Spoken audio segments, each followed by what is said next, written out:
Chase Young. Can I interest you guys in Chase Young? He's available right now. And the Detroit Lions do have depth at their defensive line, of course. But you can't turn away a guy like Chase Young. Even coming off an ACL injury, I don't know what the asking price would be. And I'm going to put a poll in the chat for everybody else to participate. But Sam Flannel, when you see Chase Young's available, because listen, we had this conversation with DeAndre Hopkins, and at least DeAndre's a free agent, so you just sign him. But if we're talking DeAndre Hopkins or Chase Young's intriguing. Chase Young is absolutely intriguing. You know what's funny about him too? In the 2020 draft, he was the guy that if he would have actually fell to the Lions at 3, I think I would have done backflips, because Chase Young, and Lucas, you're an Ohio State fan. You understand how good of a prospect he was. I think coming out, he was even better than Nick Bosa and Joey Bosa as a prospect.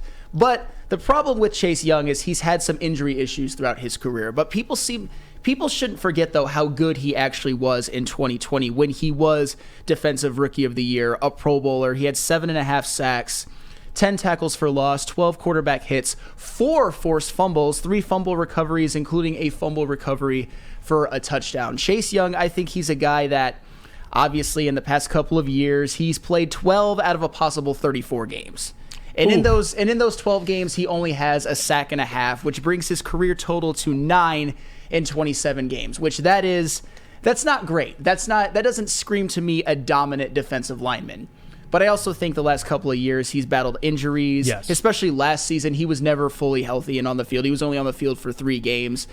And imagine Chase Young, sort of a guy right now who is seen as a little bit of a depreciated asset. He's still on his rookie contract. Imagine if Chase Young actually has a career renaissance in Detroit. Chase Young on one end and Aiden Hutchinson on the other, and then James Houston in that rotation as well. We're looking at potentially... Think about that if they all reach their potential. I mean, Aiden Hutchinson already had a dominant rookie season. James Houston had a dominant rookie season. Yes. And then you put Chase Young, all of them together, they could be a 3-headed monster at the pass rush position that could give quarterbacks nightmares for the future. And I think Chase Young, when healthy, is, or can be, I at least haven't seen it. His rookie year was dominant, but we haven't seen him really take off. He's been unhealthy the last 2 years.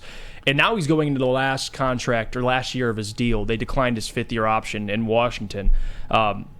There's a risk there, and I'll tell you why. Because Funky, and he laid it out perfectly. He says, WoodwardSports.com, Jeff, no, the reason I'd rather sit on all the extra cap space right now is so it carries over and they can use the extra $20 million to help keep this core together.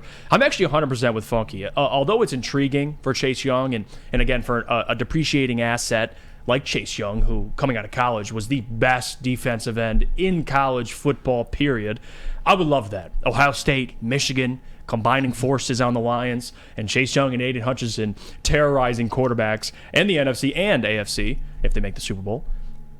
But if we really talk about like what it would cost if he does play well, Sam, it's a lot of money. And you got Jonah Jackson. If they want to extend Goff, there's that. Amon-Ra St. Brown, Penei Sewell coming down the pipeline.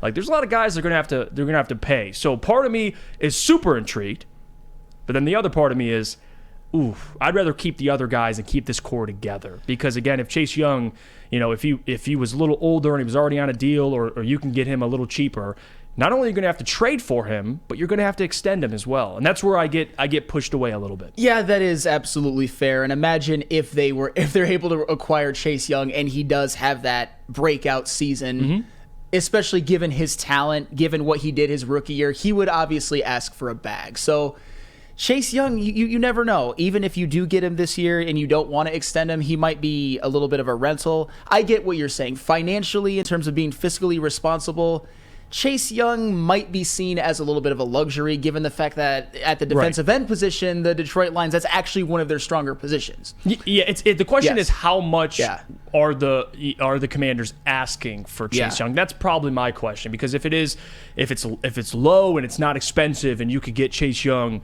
on a little bit of a bargain, I don't mind taking a 1-year flyer on him. But Sam, if you have to trade away at least somewhat valuable assets or draft capital, go get Chase Young, and you can't re-sign him, it's a 1-year rental, essentially, for a guy who hasn't been healthy the last 2 years. So if not the Lions, then who?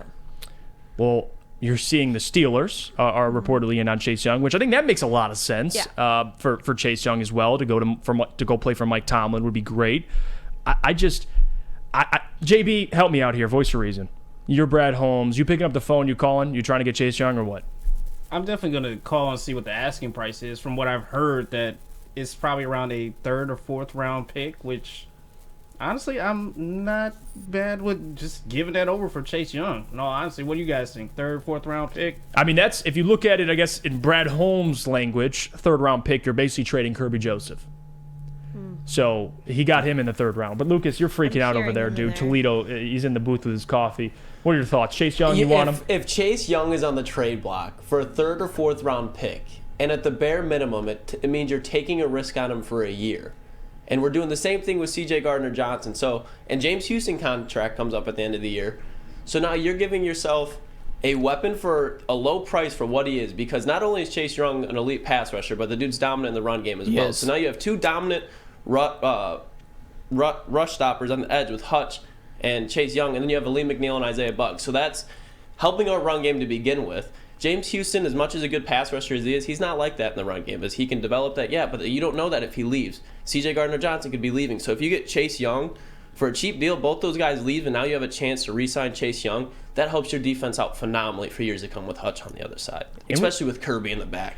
And think about what Chase would do, and I'm just talking hypothetically, what Chase would do to this defense, just as a whole. You look at the secondary and how much better it got from last year.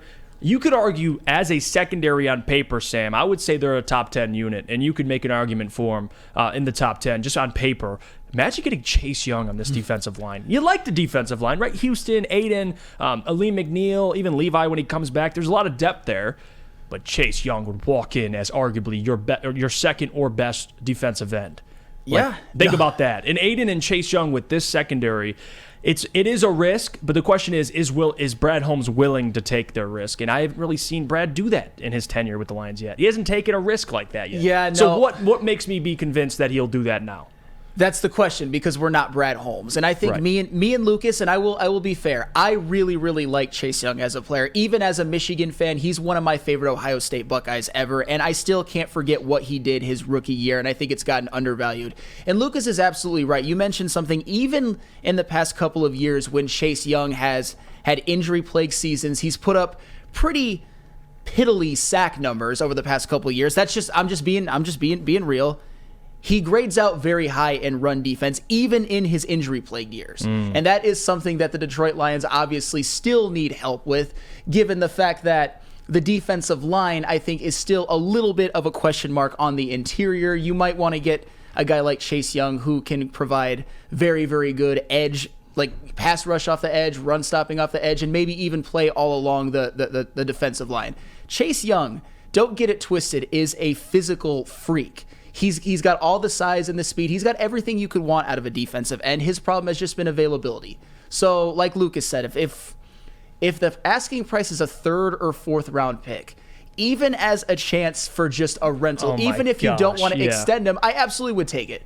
100 times out of 100. And I know that I'm that's why you're not Brad Holmes. I know it's going to come into the chat right now, but a lot of people seem to forget and are sleeping on Chase Young. He's become another one of those guys who's been a little bit of a that guy was never good anyway. In his rookie year, he only had 7.5 sacks, but he was also defensive rookie of the year. Yeah, it doesn't make any sense. The pendulum has to swing back to where people all of a sudden don't think Chase Young is trash anymore. That's the type of stuff that I keep seeing, and I don't like it. And right now in the poll, so the Lions trade for Chase Young, you go join in on our YouTube chat thread or woodwardsports.com. It's 50-50 right now. And Gabby, I want to ask you, Brad Holmes, is this something Brad you think would be willing to do? Do you see Brad taking a risk like this? Or no? He'll just probably stay put and keep the team he has right now together. Everything is clicking right now. Yeah. He would really have to move Brad, I feel like, in a way, in the room. Yeah. One-on-one. He would have to have such a fantastic conversation and have a fantastic time with the team if that's available, and be able to see that chemistry, him in the building, for it to happen. Based off of his track record, when we're looking at what he's previously said, if they want a lot for him, there is no way, because he's not willing to spend big money on big players And does he even fall under that really big player category right now? So if he's saying he's not willing to spend big money on big players, is he willing to spend big money on a player that could potentially flop with injuries based off of his track record? And Chase says on WoodwardSports.com, he says, Young and Hutch would be the best pass rush combo in the division, makes the D-line closer to a top position group in the conference, which again, yeah, ding, ding, ding for that. Because you look at just the big picture in the NFC, the Eagles and the 49ers, that defense, those defensive lines are in a different stratosphere than the Lions. The Lions have a good defensive line on paper. I think they could be really good. But Sam, like to get to that realm of defensive lines, you don't think Chase Young would absolutely help that. So to your point, Chase Young would put you closer to that level than anybody wants to admit. And that's fact, especially if Chase Young actually reaches his potential with the Detroit Lions. This is all hypothetical. They could even have a better high-end defensive line than the San Francisco 49ers and the Philadelphia Eagles. And I understand that people are gonna hear that and not like it, but when it comes to the San Francisco 49ers, it's mainly Nick Bosa. They don't really have that second-star defensive end. And when it comes to the Philadelphia Eagles, Brandon Graham is getting a little bit old. Hassan Reddick, he's obviously was elite last year, but I don't know if he's going to be able to keep that up because his past will show that he's very, very good, but not elite.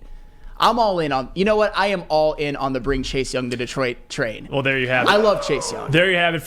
For me, and I'll just close it on this, I wouldn't be mad if he was the line. I'll just say that. I just don't see it happening. I don't think Brad would make that type of deal. Not that Chase is a bad player or anything, but there is risk involved in that deal, doing it. And then you have him for 1 year. I don't see Brad doing it, but of course, JB, if he does it, I'm going to be the first one to come out here and be excited about it.